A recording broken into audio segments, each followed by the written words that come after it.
Students, today we'll continue with the new chapter. Its name is complex compound और the coordination compound. देखो बिल्कुल ही नया आपका ये एक टाइप का complex compound होते हैं. आज तक आपने सुने ही होंगे कि complex compound होते हैं and या फिर इनका एक नाम और होता है coordinate compound. complex और coordinate compounds.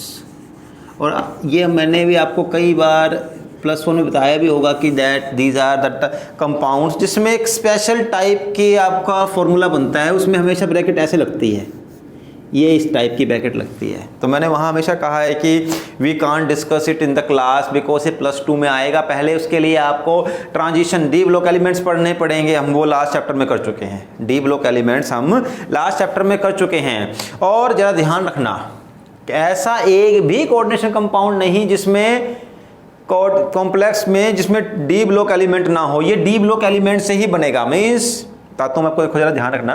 मैं अगर एग्जांपल लूँ, जैसे कि मैं यहाँ पे लेता हूँ Fe NH3 टाइम्स 6 और मैं चाहूँ तो चलो यहाँ ले देता हूँ Na3.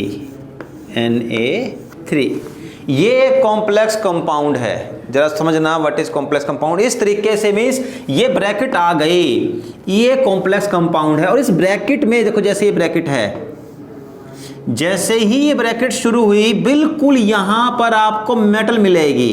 फिक्स है ये 100%, कोई इसका एक्सेप्शन नहीं है. आपको यहाँ जो मेटल मिलेगी, इस मेटल को हम क्या बोलेंगे, ट्रांजिशन एलिमेंट, क्योंकि हमेशा ये ट्रांजिशन वाले ग्रुप से ही आएंगे. कभी ये कॉपर होगा, कभी ये निकल होगा, क्रोमियम भी हो सकता है, आयरन तो यहाँ दिया ही है, जिंक भी हो सकता है, कोबाल्ट भी हो सकता है. तो इस तरह, और यूजुअली आपको 3D के एलिमेंट ही मिलेंगे. इसलिए मैंने आपको कहा था पहले भी डी ब्लॉक एलिमेंट्स के अंदर कि आपको 3D के सारे एलिमेंट और उनके एटॉमिक नंबर बिल्कुल टिप्स पे होने चाहिए. वो चीज़ इस चैप्टर में भी आपको काम आएगी. अगर वो नहीं आती है, इसका मतलब आप अपने 2 चैप्टर्स का लॉस करवा रहे हो. एक नहीं 2 चैप्टर जाएंगे. और उस 3D सीरीज के ऊपर अगर आपको वो आती है तो बहुत सारे क्वेश्चंस यहाँ पर भी सोल्व कर सकते हो. वहाँ तो सोल्व हुए थे, यहाँ भी वो सोल्व होंगे. यानी कि एक्चुअल में I don't know why, but ये दोनों चैप्टर अगर देखा जाए तो रियलिटी में एक हो सकते थे. ठीक है, बोर्ड ने आपको एक नया चैप्टर बना के दे दिया, ये अलग चैप्टर वो अलग, बट ये दोनों चैप्टर एक, मैं इन दोनों को एक ही मानूंगा. इन दोनों चैप्टर्स को मैं एक ही मानूंगा. कोई बहुत ज़्यादा डिफरेंस नहीं है. और मैंने पिछले चैप्टर में डी वाले में 1-2 कंसेप्ट डिलीट भी किए थे. तो रीज़न ये था कि एक्चुअल में वो टोटल के टोटल कोऑर्डिनेट कंपाउंड के ऊपर ही बेस थे. तो मुझे वहाँ समझाने के लिए ये चीज़ पूरी करवानी पड़ती, तो फिर मैंने उसको वहाँ पे स्किप कर दिया. उन क्वेश्चंस को मैंने क्या किया है, फिर इस चैप्टर में इंक्लूड कर दिया है. कहीं स्किप मतलब उस चैप्टर्स वो केवल वहीं से स्किप हुए हैं नोट्स में भी, NCERT वाले, बट वो इस चैप्टर में मैंने इंक्लूड कर दिए हैं क्योंकि यहीं पर वो बेटर समझ आएंगे आपको. तो first of all, complex compound की सबसे बड़ी पहचान क्या है, ये वाली बॉन्डिंग. ये केवल देखने के लिए, ऑल्दो कहीं भी आप बॉन्डिंग लगा दोगे तो मतलब ये वाली ब्रैकेट लगा दोगे तो इससे कॉम्प्लेक्स कंपाउंड बन जाएगा, ऐसा नहीं है. बट ये एक पहचान है इसकी. अब इसके बाद जरा ध्यान देना, देखो जितने भी ये आएंगे यहाँ पर, इन्हें हम बोलते हैं लिगेंड्स, LIGANDS, लिगेंड्स. यहाँ पर 6 लिगेंड्स हैं. तो पूरी ब्रैकेट, ये पूरी ब्रैकेट, इसमें देखो क्या हुआ, एक तो आपके पास ट्रांजिशन एलिमेंट हुआ, बाकी यहाँ पर लिगेंड्स हुए. अब जरा थोड़ा ध्यान और देना, इस ब्रैकेट से पहले ये दिया हुआ है, जरूरी नहीं यहाँ पर दिया हुआ, डिपेंड करेगा, मैं इसको डिस्क्राइब बाद में करूँगा आपको डिटेल में. ये जो बाहर आया हुआ है ब्रैकेट से बाहर, ये राइट साइड पर भी आ सकता है, ये लेफ्ट साइड पर भी आ सकता है. दोनों मीन्स इस तरफ या इस तरफ, किसी भी तरफ आ सकता है. वो बताऊँगा मैं आपको कैसे लेना है वो. तो जो ये ब्रैकेट से बाहर हो, चाहे वो इस तरफ हो चाहे वो इस तरफ हो, ये ब्रैकेट से बाहर जो स्पीसीज मिलेगी, हेयर इट इज सोडियम, इसे हम बोलते हैं काउंटर आयोन. काउंटर आयोन, ठीक. तो हमारे पास कॉम्प्लेक्स कंपाउंड किससे मिलकर बना है, देखो भाई जरा ध्यान देना. ये अगर जरा तो खूब बताता हूँ मैं, जरा समझना. इसी को ले लो आप, ये जो मैंने बनाया है यहाँ पर, और ज़रा समझना पहले एक बार, तो टाइम इसमें समझने में लगेगा पहली बार, उसके बाद तो चैप्टर बहुत आसान है। चैप्टर बिल्कुल भी मुश्किल नहीं है, विद इन 1 आवर कभी भी आप इसकी रिवीजन कर सकते हो। दोनों चैप्टर, डी ब्लॉक भी यही था और ये भी उससे भी आसान चैप्टर है ये तो, बट समझना पड़ेगा पहले आपको। देखो अगर मैं इस कंपाउंड को वाटर में डिसॉल्व करूं तो क्या बनेगा, ज़रा ध्यान देना, कॉम्प्लेक्स आयन बनेगा, इसीलिए हम इसे कॉम्प्लेक्स कंपाउंड बोलते हैं। कॉम्प्लेक्स आयन कैसे बनेगा ज़रा ध्यान देना। जैसे क्या होगा, ये क्या है आपके पास काउंटर आयन, कितने काउंटर आयन है Na3, 3 काउंटर मीन्स हो गए, तो 3 क्या बनेंगे Na पर चार्ज क्या होता है पॉजिटिव, 3 Na पॉजिटिव बनेंगे। साथ में क्या प्रोड्यूस हुआ यहाँ पर आपके पास, ये क्या होता है, इसको ऐसे लिखोगे आप FeNH3 टाइम 6 ब्रैकेट क्लोज। अब जरा यहाँ पर आप ध्यान देना कि इस कॉम्प्लेक्स कंपाउंड में से, कि कॉम्प्लेक्स कंपाउंड था, इस कॉम्प्लेक्स कंपाउंड में से कितने सोडियम बाहर गए, 3 सोडियम बाहर गए। हर सोडियम पर कितना चार्ज था, +1, कुल कितना +1 चार्ज बाहर चला गया, 3 पॉजिटिव। इसका मतलब इस कंपाउंड पर चार्ज आ जाएगा 3 नेगेटिव। अब वाटर में डिसॉल्व होने पर ये आपका पूरा का पूरा कॉम्प्लेक्स कंपाउंड इस आयन में और इस आयन में टूट गया। अब देखो सोडियम तो एक सिंपल आयन हो गया, सोडियम क्या है, एक सिंपल आयन जैसे होता है, K पॉजिटिव Na पॉजिटिव कोई भी पॉजिटिव। लेकिन ये जो आयन है, ऑल्दो ये कटायन है और ये क्या है अनायन, ये सिंपल नहीं है। देखो इसके अंदर आयरन भी है और 6 मॉलिक्यूल है अमोनिया के। ये एक कॉम्प्लेक्स टाइप का आयन है, that's why this ion is known as complex ion. और जो कंपाउंड कॉम्प्लेक्स आयन को प्रोड्यूस करे उसे क्या कहा जाएगा, कॉम्प्लेक्स कंपाउंड। कोऑर्डिनेशन क्यों बोलते हैं इसको बाद में लूंगा मैं, पहले अभी एक चीज पर फोकस करते हैं कि why the complex compounds are known like complex compound, because they produce complex ion. जरा ध्यान देना, देखो मैं यहां पर एक डबल सोल्ट का एग्जांपल लेता हूं। डबल सोल्ट क्या, एक ऐसा कंपाउंड जो 2 सोल्ट से मिला हो, आपने किया होगा शायद लैब में, मोहर सोल्ट, +2 में वैसे आएगा वो मोहर सोल्ट। मोहर सोल्ट का एक नाम और होता है फेरस अमोनियम सल्फेट। तो देखो फेरस अमोनियम सल्फेट किससे मिलके बनेगा, एक तो फेरस सल्फेट से। देखो फेरस में क्या होता है, आयरन की होती है 2 ऑक्सीडेशन स्टेट, तो इसको हम लिख सकते हैं FeSO4। Ammonium sulphate, ferrous sulphate and ammonium, ammonium का फॉर्मूला हो गया NH4 पॉजिटिव यानी कि 1 वैलेंसी ट्वाइस SO4, क्योंकि SO4 पर 2 नेगेटिव वैलेंसी थी।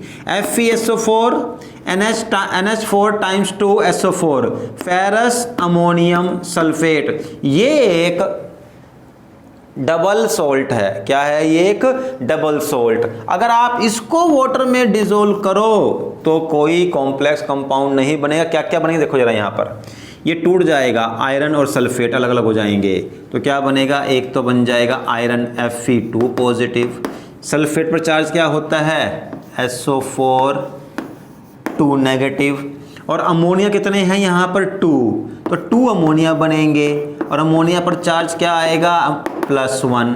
एक सल्फेट और प्रोड्यूस होगा ये वाला, 2 सल्फेट प्रोड्यूस हुए, एक आयरन प्रोड्यूस हुआ, 2 अमोनिया, सब के सब सिंपल आयन्स हैं, ये कॉम्प्लेक्स आयन नहीं है। All these are the simple ions and this is the difference. ये क्वेश्चन है एनसीईआरटी में, what is the difference between the complex और coordination compound and the double salt. In the complex compound और the coordination compound the complex ion forms, but in the simple or double salt, simple salt या double salt same means very simple or simple ions form, only simple ions form, ठीक है, no complex ion form। से अब पता लग गया थोड़ा सा, देखो ये बहुत डिटेल है इसकी, एक्चुअल में हमें इंट्रोडक्शन पे ही टाइम लगाना पड़ेगा, पहले तो इतना मुश्किल नहीं है। तो फर्स्ट चीज जो समझ आपको आ रही है कि ये कॉम्प्लेक्स आयन प्रोड्यूस करेगा। अब देखो अगर मैं पूछूं इसमें जो कॉम्प्लेक्स आयन बनेगा वो कौन सा होगा, मीन्स किस टाइप का होगा, देखो चार्ज क्या है ऊपर, नेगेटिव, दैट्स वाई इसे हम बोलेंगे अनायोनिक कॉम्प्लेक्स। तो इस टाइप के पर्टिकुलर एग्जाम्पल में जो आपको कॉम्प्लेक्स आयोन मिल रहा है, it is anionic, it is anionic complex compound. ठीक, काउंटर आयोन, सिंपल कटायन क्या है यहाँ पर, सिंपल कटायन सिंपल है, बट जो अनायन है वो कैसा है, कॉम्प्लेक्स है। अब ये कोई जरूरी नहीं है कि अनायनिक ही हो। अब जैसे मैं यहाँ पर एग्जांपल ले सकता हूँ, मैं बुक का ही यूज़ करूँगा जो आपके पास एग्जांपल दिए हुए हैं, ताकि आपको जब करने बैठो दिक्कत ना आए, क्योंकि मैं ऐसे बताता रहूँगा फिर आप कहोगे कि वो कहाँ से आ गए। अब मैं ट्राई करता हूँ यहाँ पर, जहाँ पर पे इसके पास नेगेटिव वाला आए और आपके पास इसमें ये नहीं दिया होगा, चलो यहाँ सिंपल ले लेते हैं, जहाँ पर इसमें नेगेटिव बाद में आ जाए तो Cl3, हाँ ये रहा, बिल्कुल फर्स्ट ही एग्जांपल लिया मैंने, आपके नोट्स में पेज नंबर 4 पर है।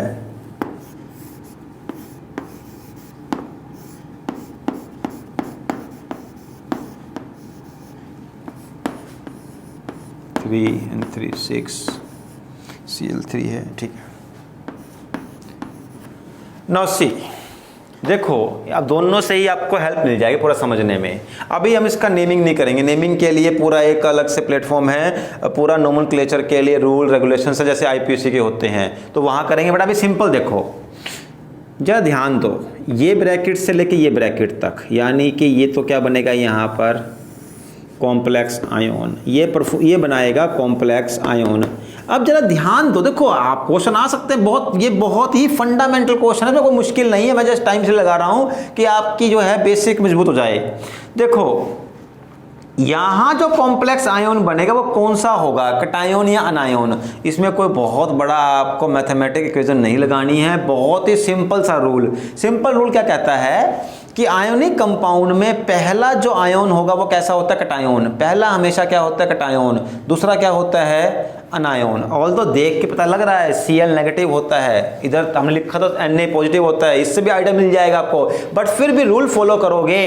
पहला हमेशा क्या होता है, आयोन, कटायोन, पॉजिटिव चार्ज, दूसरा क्या होता है, नेगेटिव चार्ज। एग्जाम्पल क्या ले सकते हो, simple example NaCl, KCl, KBr, Ki, ठीक, पहला पॉजिटिव, पहला पॉजिटिव, पहला पॉजिटिव, दूसरा नेगेटिव, नेगेटिव, नेगेटिव।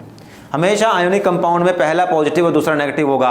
अब देखो अगर ये पॉजिटिव है तो ये क्या होगा, नेगेटिव। अगर इस पे नेगेटिव चार्ज आ रहा है तो कैसा आयोन बना, अनायोनिक।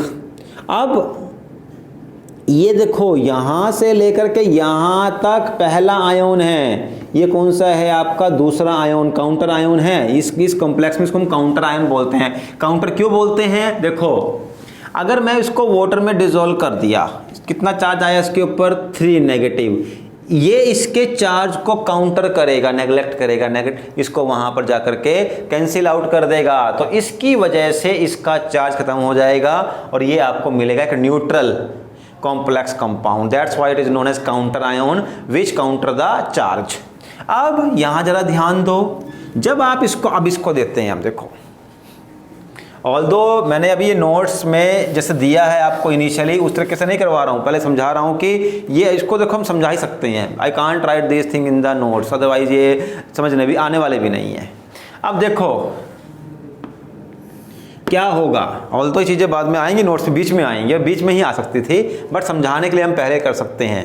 अब जब आप इसको वाटर में डिसॉल्व करोगे, एक तो ये वाला आयोन बनेगा जो ब्रैकेट है, तो ब्रैकेट क्या है आपके पास, Cr NH3 time 3 and H2O time 3 and खत्म यहाँ पर। अब क्या बचा बाकी, प्लस Cl पर चार्ज क्या होता है, एक नेगेटिव, कितने Cl है यहाँ, 3। अब देखो यहाँ नेगेटिव है तो यहाँ क्या चार्ज आएगा, पॉजिटिव। कितना पॉजिटिव आएगा, 3 पॉजिटिव, क्योंकि यहाँ 3 Cl नेगेटिव आया, कुल कितना नेगेटिव चार्ज आया, 3, तो यहाँ पर 3 पॉजिटिव। यानी कि इस कॉम्प्लेक्स आयोन ने कौन सा आयोन प्रोड्यूस किया है, cationic. Which type of cationic, it will produce anionic. और बड़ा आसान सा है, काउंटर आयन पहले आया तो कॉम्प्लेक्स आयोन एनायनिक होगा, पहला ही कॉम्प्लेक्स आयोन आया है तो वो कटायन होगा। कोई मुश्किल समझ इसमें नहीं आती आपको, ठीक है। चलो अब हमारे पास इस चीज़ को अगर हम कंसिडर करें तो 3 टाइप के कॉम्प्लेक्स आयोन्स होते हैं, कॉम्प्लेक्स कंपाउंड होते हैं। एक कटायोनिक जिसमें कटायन प्रोड्यूस हो वाटर में, एक अनायोनिक जिस कॉम्प्लेक्स को वाटर में डिसोल्व करें तो अनायन प्रोड्यूस हो, और एक होता है न्यूट्रल, न्यूट्रल वाले में कोई भी काउंटर आयोन नहीं होता। ठीक है, तो थोड़ा सा समझ आपको आया कि एक्चुअली में हम इन्हें कॉम्प्लेक्स आयोन क्यों बोलते हैं, क्योंकि जब हम इन्हें वाटर में डिसोल्व करेंगे तो कॉम्प्लेक्स आयोन बनेगा। ये पहली चीज़ की हमने। अब दूसरी चीज़ पे आ रहा हूँ, मैं केवल डेफिनेशन ही करवा रहा हूँ। अभी हम कहीं बहुत ज़्यादा नहीं चले हैं। फर्स्ट वीडियो में हम केवल डेफिनेशन पर और छोटे छोटे कंसेप्ट पर ही फोकस करेंगे। अब देखो कॉम्प्लेक्स क्यों बोलते हैं वो आपको अगर समझ आ गया है, तो दूसरी चीज़ है इसे हम कोऑर्डिनेट कंपाउंड्स क्यों बोलते हैं, ये भी बड़ा ज़रूरी है। और ये भी बहुत, ये थोड़ा ज़्यादा ज़रूरी है मैं कहूँ तो, as compare to that definition. ये डेफिनेशन को समझना उससे भी ज़्यादा ज़रूरी है। और मेन आई थिंक जो मैं कहता हूँ कि मेरी समझ के मुताबिक इस चैप्टर में मेनली जितने भी कंसेप्ट हैं वो इसी डेफिनेशन के अराउंड ही रिवॉल्व करेंगे, जहाँ से इसको इस टॉपिक को समझना जरूरी है कि why it is known as coordinate compound. तो देखो पहली चीज़ तो मैं डिस्कस ये करूँगा कि what do you mean by coordinate bond. ये शायद आपने कभी किया हो, कोऑर्डिनेट बॉन्ड 9th क्लास में था, थोड़ी छोटी सी डेफिनेशन थी। But What is coordinate bond? Coordinate bond is a special type of covalent bond. ये covalent की तरह ही है, बट इसका एक स्पेशल टाइप है। टाइप क्या है? मैं एग्जांपल लेता हूँ, जैसे अमोनिया। अब देखो अमोनिया कैसे बना, मैं बताता हूँ। चलो आपको अमोनिया की लुईस डॉट स्ट्रक्चर ले लेते हैं। 1 2, ये एक लोन पेयर होता है अमोनिया में, ठीक है। और ये हाइड्रोजन, ये हाइड्रोजन, ये हाइड्रोजन, एक एक इलेक्ट्रॉन हाइड्रोजन का हो गया। इन्होंने क्या कर दी, यहाँ पर बॉन्डिंग बना दी 2 4 6, और ये क्या है लोन पेयर, 8 इलेक्ट्रॉन पूरे हो गए। तो इस तरीके से अमोनिया तो एक स्टेबल एटम हो गया, एक स्टेबल मॉलिक्यूल हो गया, सॉरी। अब देखो अगर यहाँ पर H पॉजिटिव आ जाए इसके पास, अब H पॉजिटिव का मतलब क्या है, जिसको एक पूरे के पूरा 2 इलेक्ट्रॉन चाहिए, क्योंकि इसके पास 1 इलेक्ट्रॉन था वो चला गया, क्या बन गया H पॉजिटिव। अब H पॉजिटिव को अपनी वैलेंसी कंप्लीट करने के लिए 2 इलेक्ट्रॉन्स चाहिए। अगर अब देखो ये लोन पेयर है, अगर अमोनिया ये इसको दे दे तो अमोनिया तो इनके पास कितने इलेक्ट्रॉन आएंगे, 2 4 6, नेवर पॉसिबल। और अमोनिया किसी के साथ कोवलेंट बॉन्ड भी नहीं बना सकता। अगर ये H भी होता तो मान लो H ही है, इसके साथ सिंपल कोवलेंट बॉन्ड भी नहीं बना सकता। क्यों? फिर क्या होगा, 2 4 6 8 एंड 9 ऑक्टेट से फालतू आ गए, वो भी इसके लिए अनस्टेबिलिटी क्रिएट करेंगे। तो यहाँ ये बॉन्ड H से तो नहीं बना सकता, इसलिए NH4 तो पॉसिबल नहीं है। पॉसिबल तो NH3 ही है। बट H पॉजिटिव जब आया, इसके पास एक भी इलेक्ट्रॉन नहीं है। अब ये जो लोन पेयर के 2 इलेक्ट्रॉन हैं, ये हाइड्रोजन के साथ, देखो ये इलेक्ट्रॉन इधर जाएंगे, इसको एरो ऐसे बनाना पड़ेगा। ये जो बॉन्ड है जिसमें मैंने लगाया हुआ है एरो, इसे हम कहेंगे कोऑर्डिनेट बॉन्ड। Coordinate bond. अब इसे कोऑर्डिनेट बॉन्ड क्यों कहते हैं, देखो ये जो 2 इलेक्ट्रॉन है ये डोनेट नहीं कर सकता, अगर डोनेट किए तो यहाँ 6 रह जाएंगे। ये 2 इलेक्ट्रॉन शेयरिंग में आ गए, मीन्स यहाँ भी रहेंगे और वहाँ भी जाएंगे। शेयरिंग वाले दोनों के पास रहते हैं, इसके पास भी और इसके पास भी। ये 2 इलेक्ट्रॉन अब हुई तो शेयरिंग है, बट शेयरिंग में जो एक बॉन्ड पेयर है वो किसने डोनेट किया है, only 1 atom here, that atom is nitrogen, and this type of special covalent bond is known as coordinate bond। और complex compound में coordinate bond बनता है, और कहाँ बनता है, एक नए टाइप का वर्ड आपको मिलने वाला है, ligand. Ligand and central metal के बीच में कैसे, मैं अभी लेता हूँ यहाँ पर कैसे होगा, बस ये समझ लेना। सी हियर, दोबारा से मैं लिखता हूँ वही formula, CrNH3 times 3 H2O times 3 and Cl3 negative. ठीक, अब ये तो क्या हो गया, काउंटर आयोन। ये क्या हो गया, काउंटर आयोन। ये क्या हो गया, सेंट्रल मेटल, और ये जो बाकी बच गए इन्हें हम बोलते हैं लिगेंड्स, LIGANDS, लिगेंड्स। अब ये लिगेंड्स क्या होते हैं जरा समझना। देखो मैं अब इसको छोड़ दो, आप काउंटर आयन को कॉम्प्लेक्स आयन में नहीं लेंगे। मैं यहाँ पर एक ज्योमेट्री बना रहा हूँ कॉम्प्लेक्स आयन की, ये रहा क्रोमियम। अब आप देखो 3N3, देखो 3 यहाँ पे अमोनिया है, 3 आपके पास वाटर है, और ये पढ़ चुके हो जब भी 6 बॉन्ड बने, देखो बॉन्ड तो बनेगा, वो कौन सा बनता है वो देखते हैं। अगर 6 बॉन्ड बनते हैं, ज्योमेट्री कौन सी होती है हमेशा, ऑक्टाहेड्रल। तो यहाँ पर इसको मैं ऐसे ले लेता हूँ, ऑक्टाहेड्रल बनाता हूँ।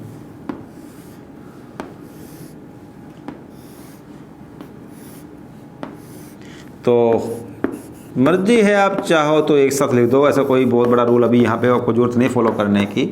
ये 3 NH3 हो गए और ये 3 वाटर के मॉलिक्यूल्स हो गए, ठीक है।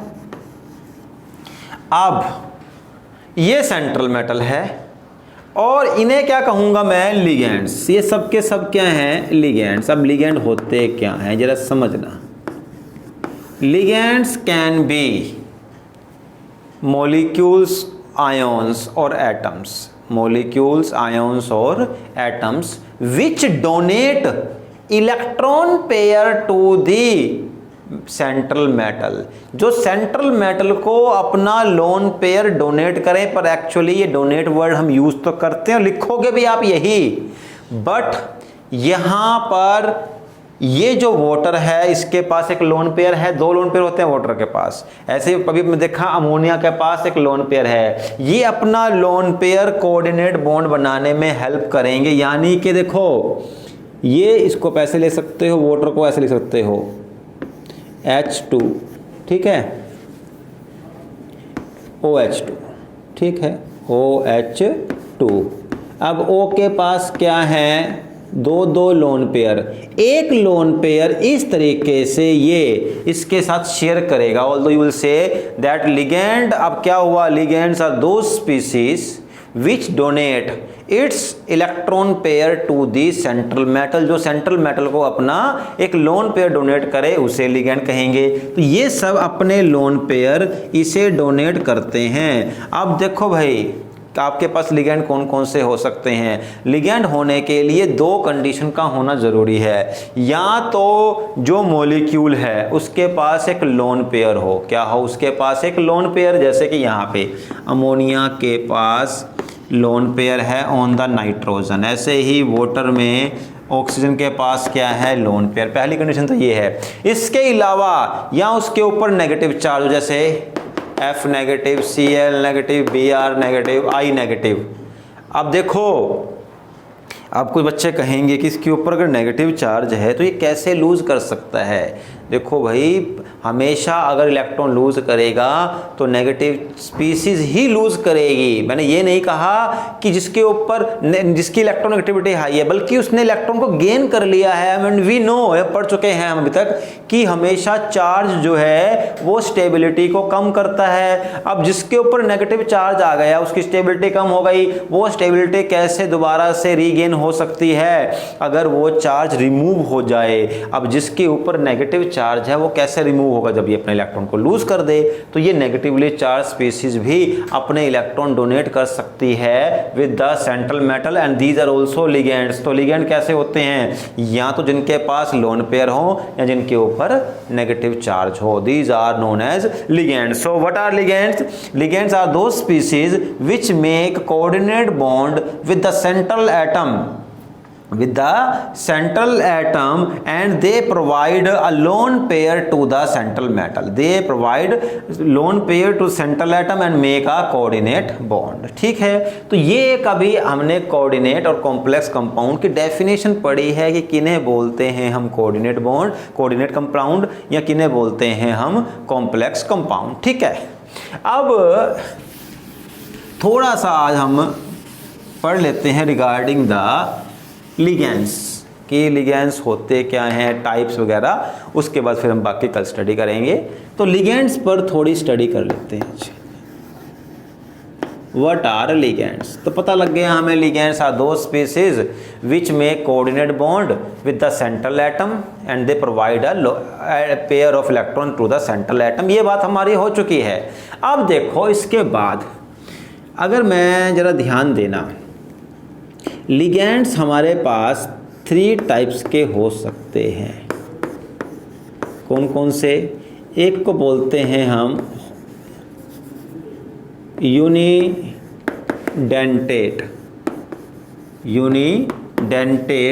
लिगेंड, या मोनोडेंटेट बोलते हैं उसको। यूनी या मोनो दोनों का मतलब एक ही होता है, यूनिडेंटेट या मोनोडेंटेट लिगेंड।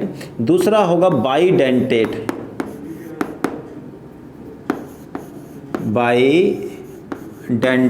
लिगेंड या फिर पॉलीडेंटेट लिगेंड। बस हम आज इन्हीं को ही स्टडी करेंगे, पॉलीडेंटेट लिगेंड। देखो भाई, मोनो या यूनी का मतलब तो एक ही होता है 1, बाई का मतलब होता है 2, पोले का मतलब होता है लार्ज नंबर। ठीक, अब कोई एक ऐसा मॉलिक्यूल या कोई एक ऐसी स्पीसीज जिसमें एक ही एटम हो जो अपना लोन पेयर डोनेट करे, एक ही एटम अपना लोन पेयर डोनेट करे, ऐसी स्पीसीज को हम बोलते हैं यूनिडेंटेड लिगेंड। फॉर एग्जांपल जितने भी आपके ये हैं F negative, Cl negative, Br negative, I negative, NH3, water, ये सब क्या हैं? Unidentate ligand. क्योंकि देखो इस अब अमोनिया में क्या है, केवल नाइट्रोजन के पास ही लोन पेयर है तो ये डोनेट करेगा। वाटर में क्या है, जो ऑक्सीजन है उसके पास लोन पेयर है तो ये डोनेट करेगा। एक ही एटम, तो the type means those species in which only one atom can provide electron pair to the central atom is known as unidentate ligand. अब आती है बारी बाईडेंटेड, वेरी वेरी इंपॉर्टेंट, ये आगे काम भी आपको बहुत आएगा नोमेनक्लेचर में भी। बाईडेंटेट यानी कि कोई एक ऐसा लिगेंड जिसमें 2 एटम्स हों जो इलेक्ट्रॉन को मीन्स जो सेंट्रल मेटल को एक इलेक्ट्रॉन पेयर डोनेट कर सकें या प्रोवाइड करवा सकें। आपको केवल 2 ही करने हैं, बस फालतू जरूरत नहीं करने की। सिलेबस में 2 हैं और इससे ऊपर फालतू आएंगे भी नहीं। एक हमें देखो किसे बोलते हैं, पहले यहाँ पे मैं इसको रब कर देता हूँ।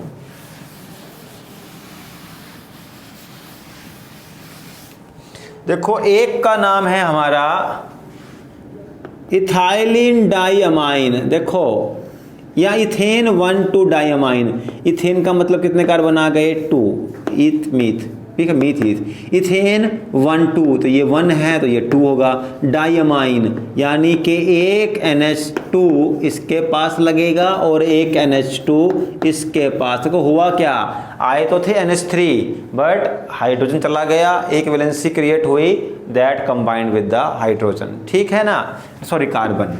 तो आपके पास NH2 तो इसको ले सकते हो आप CH2। तो ये NH2 CH2 NH2। एक तो ये बाईडेंटेड लिगेंड है। कैसे है? देखो यहाँ 2 नाइट्रोजन के एटम्स हैं और ये दोनों सेंट्रल मेटल को अपना लोन पेयर प्रोवाइड करवा सकते हैं। 2 एटम हैं, that's why it is a bidentate ligand. ऐसे ही दूसरा एक और है ऑक्जेलेट, ऑक्जेलिक एसिड या oxalate ion. What is oxalate? देखो COOH इकट्ठे जुड़े हुए, इन्हें क्या बोलते हैं? Oxalic acid. और ऑक्जेलिक एसिड जब अपने H पॉजिटिव लूज कर दें, क्या बन जाता है? Oxalate ion. इसमें ये जो 2 ऑक्सीजन एटम्स हैं ये एक्ट करते हैं लाइक द लिगेंड। यहाँ पर ये और ये 2 ऐसे ऑक्सीजन हैं जो अपने इलेक्ट्रॉन सेंट्रल मेटल को प्रोवाइड करवाएंगे। That's why oxalate is also a bidentate ligand, it is also a bidentate ligand. And इसके बाद बहुत जरूरी पॉलीडेंटेड लिगेंड।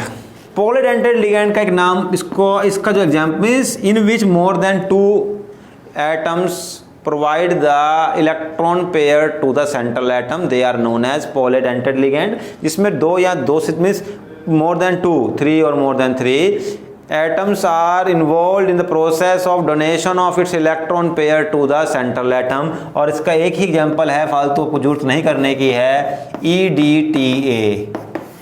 अब देखते हैं क्या है EDTA, नाम ही मुश्किल है इसका, दो स्ट्रक्चर मुश्किल नहीं है।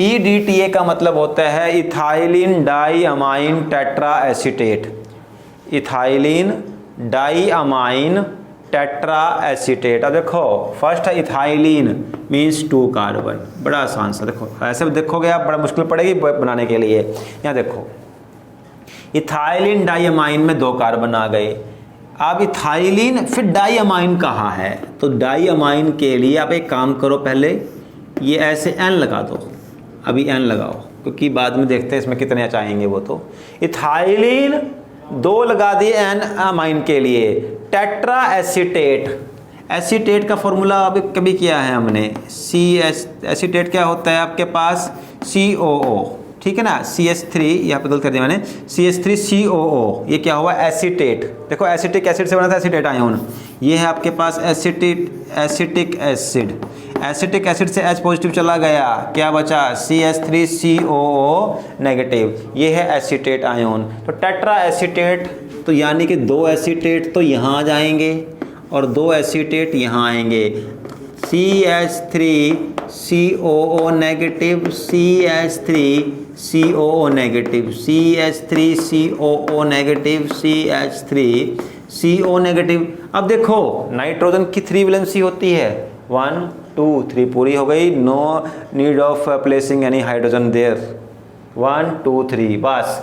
आप जरा ध्यान दो, ये हाइड्रोजन जो कार्बन है इसको आप ऐसे कर सकते हो CH2, ये बन गई स्ट्रक्चर EDTA की।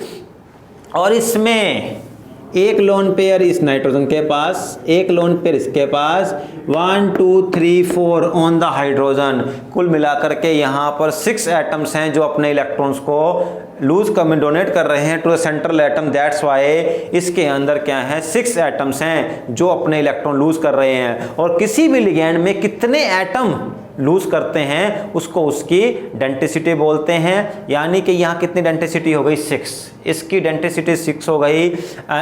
इथाइलिन डाइअमाइन की जो है वो 2 है, ऑक्सिलेट की भी 2 है, ठीक। अब यहाँ बस एक लास्ट टॉपिक रह गया है जो इससे जुड़ा हुआ है, देखो वही कह देता हूँ मैं आपको कि मैं NCERT के क्वेश्चन के हिसाब से चलूँगा। देखो यहाँ पर आई डोंट मीन्स मैं पूरा तो कॉपी नहीं करूँगा, चलो यहाँ फिर मैं क्वेश्चन पूरा ले लेता हूँ ताकि आपको वो क्वेश्चन भी हो जाए। फिर यहाँ क्वेश्चन जो आपको दिया होगा वो स्टेबिलिटी के बेसिस पर है, ये रहा, ये चलो से भी दिया हुआ है, मैं NCERT वाला क्वेश्चन, हाँ ये रहा, लास्ट ईयर आ चुका है वैसे क्वेश्चन इस टाइप का, मैंने बच्चों को पिछली बार भी गाइड किया था कि आप कर लेना ये क्वेश्चन।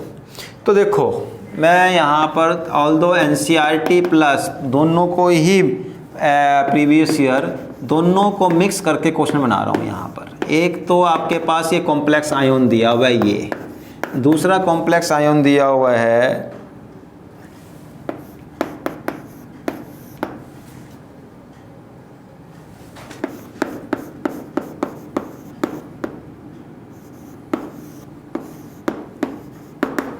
ठीक 6 है C,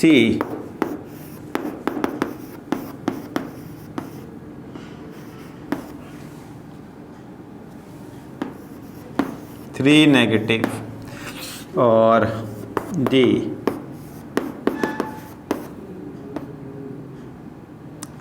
चलो